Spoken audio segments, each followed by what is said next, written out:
Once you join our Google Classroom, you will see options that have stream, classwork, and people at the top, or in grades at the top of your screen. So stream will look like this. It'll look just like a regular feed. When you click on classwork, that's where you want to stay. You basically want to use this as your home base because it's divided by the things that are useful to you by your unit. So student resources have everything that you need that will pertain to any unit or just English resources in general. I'll keep adding to student resources as I work with students and I find a new resource or if I find something that will be useful to students. You can always look at extra resources under the different units. Like I said, I'll keep building the class up. And I know for those of you that are in English 9B, it'll look pretty much the same except it'll say Unit 6, 7, 8, 9, and 10. And it will have resources that will pertain to your particular section. But this should be your home base, the classwork section, not so much the stream. Under the classwork section, you'll see this, the English 9A or English 9B Pacing Guide and Support. This is going to help you so much when it comes to finishing your English class. So let's take a look at that.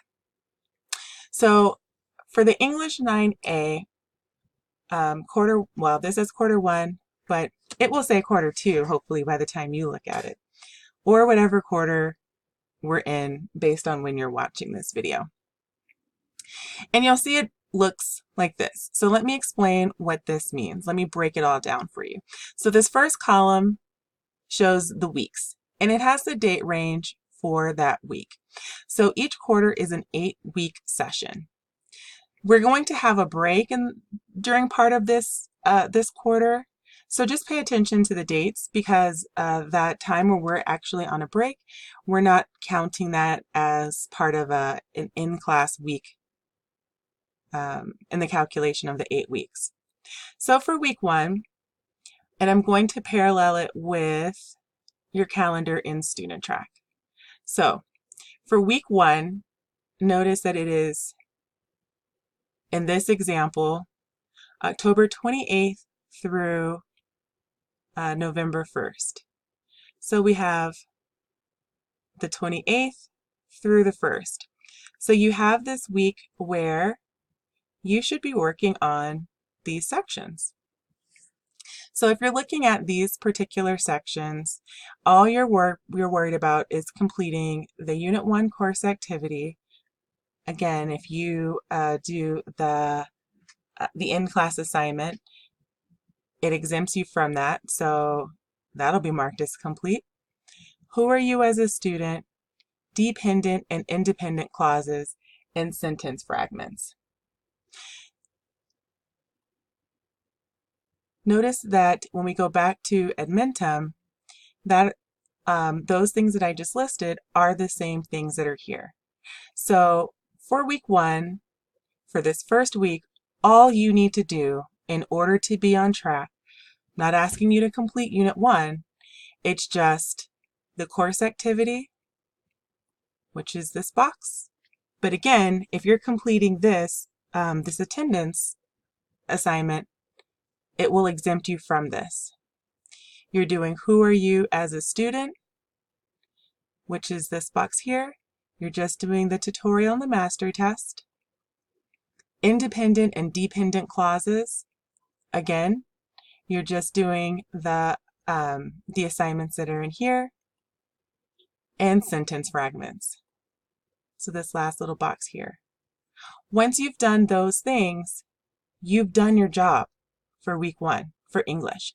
That's it. You can go ahead, that's no problem. You just don't want to fall behind. But as long as you've done these 4 things, you're good. So the due this week shows you what you should be focusing on in Edmentum for the week. So for week 1, you just want to do those 4 assignments, and then you're at least caught up with week 1. If you feel like, wow, I've really got this, you can move on to week 2, that's fine. But just make sure that you aren't moving ahead in English, but maybe forsaking math.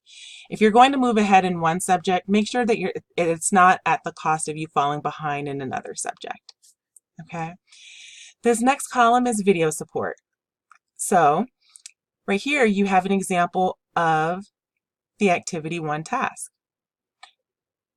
Again, the Activity 1 is going to be exempt as you're completing this assignment since we're not having a live class this week. But as you are completing other assignments in the weeks, these are video support, things that are explaining how to do certain things. Or in this case, once you are reading the novel, The Death of Ivan Ilyich, if you are an auditory learner, I have the chapters here so you can listen to the story.